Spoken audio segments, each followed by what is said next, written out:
최근 또 가상화폐 가격이 오르면서 2년 전처럼 가상화폐 시즌 2가 온다는 얘기가 있는데요. 진짜일까요? 2017년 11월부터 2018년 1월까지 가상화폐 맏형격인 비트코인의 가격이 매번 최고점을 찍으면서 신기록을 경신했습니다. 그와 함께 가상화폐 광풍도 불었는데요. 작년 1월까지만 해도 비트코인 하나당 2,500만 원까지 찍었다가요. 10일 만에 1,000만 원이 훅 떨어지고 그리고는 1,000만 원대도 붕괴됐습니다. 당시 가상화폐 광풍이라고 불릴 만큼 이 가상화폐에 대한 열기가 너무 뜨겁자 정부는 강경책을 내놨습니다. 박상기 법무부 장관은 가상화폐 거래소를 폐쇄한다는 말을 했다가 철회했고요. 금융당국을 중심으로 은행거래 실명제를 내놓으면서 가상화폐에 대한 수요를 꽉 잡았습니다. 중국 등 해외에서도 가상화폐 관련 플랫폼을 모두 막겠다고 하면서 이 가상화폐 광풍은 좀 잠잠해진 상황이었고요. 그런데 최근 또 비트코인이 급등하고 있는 겁니다. 지난주 초에는 1,300만 원을 돌파하더니 지난주 목요일에는 1,600만 원까지 찍고 다시 1,300만 원대로 회복했는데요. 올해 초 400만 원대 초반이었던 것을 비교해보면 약 3배에서 4배나 뛴 셈이죠.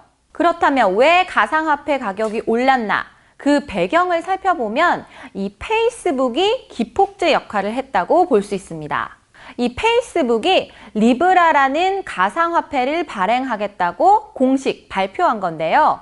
이 리브라를 통해서 송금부터 결제까지 다 가능하게 하겠다는 게 페이스북의 계획입니다. 여기에는 비자카드나 마스터카드 같은 결제업체부터 우버나 이베이 등의 업체까지 대거 참여한다고 밝혔고요. 이 페이스북 이용자만 24억 명이나 되기 때문에 이 가상화폐 시장에서는 페이스북이 가상화폐를 발행하면 가상화폐를 보편화시키고 이 가상화폐 시장을 한 단계 더 발전시킬 수 있을 것이라고 기대하고 있습니다.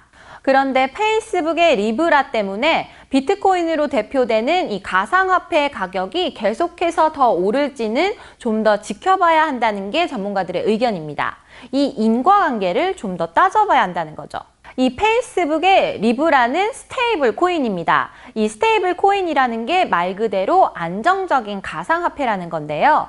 이 현실 자산과 연동돼 있기 때문에 가격이 안정적인 거죠. 전문가들은 이걸 쉽게 말해서 페북판, 도토리라고 하는데요. 이 페북 계열사 내에서 리브라를 사용할 수 있게 이 페북이 개런티를 해주는 건데 이게 과거 우리나라의 싸이월드의 도토리랑 굉장히 유사한 형식이라는 거죠. 이 스테이블 코인이 가격이 오를 수 있는 유일한 방법은 이 스테이블 코인과 연동돼 있는 자산의 가치가 오를 때뿐입니다.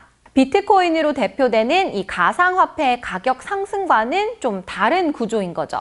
따라서 비트코인을 사는 투자자와 이 스테이블 코인을 사는 투자자들은 완전히 성격이 다른 거죠.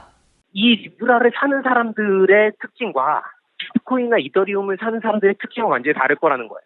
구매군의 특징이 다를 텐데 리브라를 사는 사람들이 늘어났을 때 비트코인과 이더리움의 수요가 늘어날 거라는 말은 거짓말인 거예요. 리브라가 암호화폐이기 때문에 암호화폐의 가격이 올라야 한다는 논리는 사실 성립되지 않는데 시장에서는 그렇게 받아들이는 게 있어요. 정부의 입장도 2년 전과 다를 바가 없습니다.